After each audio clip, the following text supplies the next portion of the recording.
लक्ष्मी यात्रा उत्सव 2026 कैलासवासी पोतराज मरिबा तुकाराम लोखंडे यांनी ही परंपरा चालू ठेवली आणि आज 70 वर्ष पूर्ण झाले आणि तीच परंपरा दिलीप मरिबा लोखंडे यांनी चालू ठेवली व पुढे लखन दिलीप लोखंडे चालवत आहे आणि शेवटपर्यंत चालू ठेवू महामारीसारख्या अडीअडचणीवर मात करण्यात यावी आणि लक्ष्मीचरणी कोरोनासारखी महामारी येऊ नये तसेच धान्य चांगलं पिकावं, पाऊस पाणी पडावं आणि सर्वांना चांगलं आरोग्य लाभावे व सर्वांना सुख शांती लागावी अशी आई लखमाबाई चरणी प्रार्थना करण्यात आली।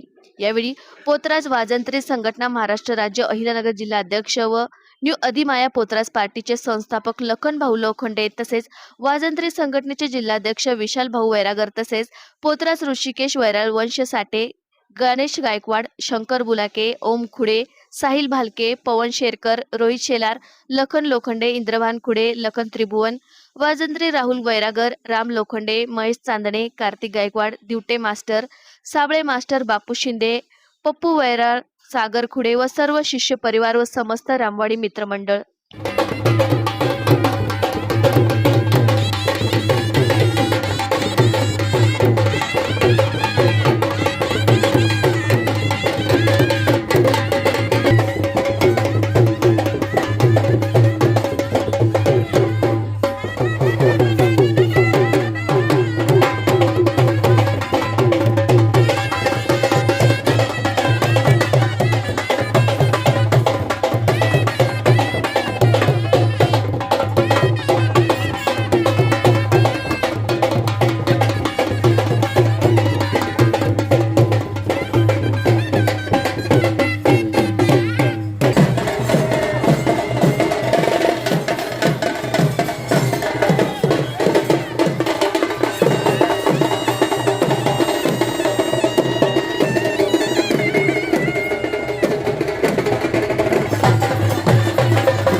नमस्कार, मी लखन लोखंडे, पोतराज वाजंत्री संघटना अहिल्यानगर जिल्हा अध्यक्ष. तर गेले आमची 70 वर्षापासून ही परंपरा यात्रेची चालू आहे. आमच्या आजोबा पंजोबापासून ही यात्रा आम्ही दर आषाढ महिन्यामध्ये दरवर्षी आमचा हा आषाढ उत्सव या निमित्ताने आम्ही आखाड पाणी काढत असतो. या देशावरचं संकट दूर व्हावं, धन धान्य पिकावं, पाऊस चांगला पडावा, रोगराई दूर व्हावी यासाठी आम्ही लक्ष्मीआईला साकडं घालत असतो. आणि आमच्या संपूर्ण पोतराजांच्या वतीने आम्ही यात्रा एकदम उत्सवात आणि आनंदात पार पडत असतो. आणि भोजनचं आम्ही आयोजन केलेलं असतं. प्रसादाचा महाप्रसाद आम्ही आयोजन केलेला असतो. भाविक भक्तांना सगळ्यांना आम्ही महाप्रसादाचा लाभ देत असतो. माझ्या राहत्या घरापासून रामवाडीपासून ते एसटी वर्कशॉप कॉलनी, तर तसेच सर्जेपुरा आणि आप्पू हत्ती चौक, आपला मुळचंद चौक, तिथून अशी मार्गस्थ करून आम्ही रामवाडीमध्ये लक्ष्मीआईची या ठिकाणी यात्रा संपन्न करत असतो. आणि लक्ष्मीआईला पाणी घालत असतो. पूजापाठ आम्ही सगळं, तिला मानपान सगळं आमच्या वतीने आम्ही देत असतो. आणि त्यानंतर मग आम्ही घरी येऊन तिची आरती वगैरे करून महाप्रसादाचा लाभ चालू करत असतो. ती लक्ष्मण लोखंडे, आमची 70 वर्षापूर्वीची परंपरा आहे. आम्ही ती कायम अशीच चालू ठेवू. आईला खबाई अशीच नाही का, सर्वांना आभारी राहू, ठेव हीच आला खबाईच्या दिवसात. मंगल दिलीप लोखंडे, 60 वर्षापासून यात्रा करीतो. असंच लखाबाईची यात्रा चालू, आम्ही परंपरा चालू आहे. इथून पुढे पण चालूच राहील. आम्हाला जत्रा पार पाडायची चांगली